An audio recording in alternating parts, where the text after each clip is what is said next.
ഇവിടെ ഈ പെണ്ണിന്റെ മേലെ ഒരു ഫുട്ബോൾ വന്ന് വീഴാണ്. ബോൾ കൊണ്ടതും അവളെ നിലത്ത് വീഴാണ്. അപ്പോഴാണ് അവൾക്ക് പെട്ടെന്നൊരു കാര്യം ഓർമ്മ വരുന്നത്. ആക്ച്വലി അവൾ ഫ്യൂച്ചറിൽ നിന്ന് വരുന്നതാണ്. ആ ബോൾ തട്ടി വീണാന്ന് അവളുടെ വീട്ടിൽ ഫയറായി. അവളുടെ അമ്മയുടെ കൈ ബേണായി. അവൾ ചാടി എണീറ്റ് വീട്ടിലേക്ക് കോൾ ചെയ്തുകൊണ്ട് ഓടുകയാണ്. ഓടുന്ന വഴി ഒരു ബൈക്ക് എതിരെ വരുന്നത് അവൾ ശ്രദ്ധിച്ചിരുന്നില്ല. നോക്കുമ്പോൾ അത് അവളുടെ സ്കൂളിൽ സീനിയറായ ഒരു വില്ലൻ പയ്യനായിരുന്നു.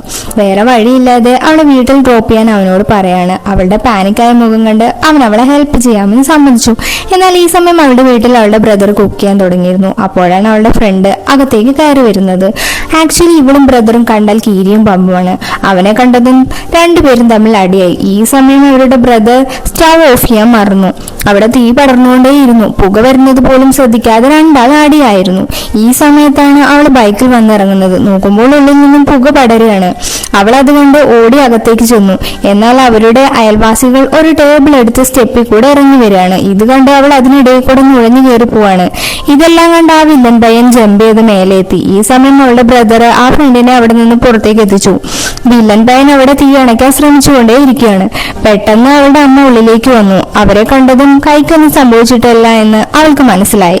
ആ ഫയർ ആക്സിഡന്റ് അവൾ ഓൾറെഡി തടുത്തിരുന്നു.